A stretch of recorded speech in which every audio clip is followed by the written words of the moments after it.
Ikiwa kuna kiongozi yoyote kwa kanisa hili la Waadventista wa Sabato anayeleta muziki mwovu na anautetea kwa ofisi aliyo nayo, atatundikwa. Katika kitabu cha Matukio ya Siku za Mwisho anasema hivi: uasi katika viongozi siku za mwisho, uasi katika viongozi utakuwa ni wa mara kwa mara, viongozi wa ngazi za juu.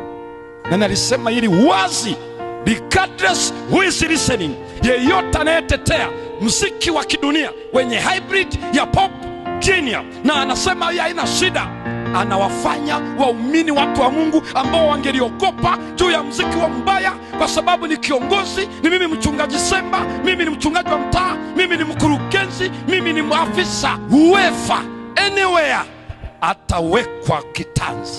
Mtu kama anataka mambo yake, toka nje kafanyie huko. Hatukatai, nenda kilabuni huko, kwenye maholi, kwenye nini, kwa kadri shetani atakavyokuongoza, kafanya huko. Lakini hapa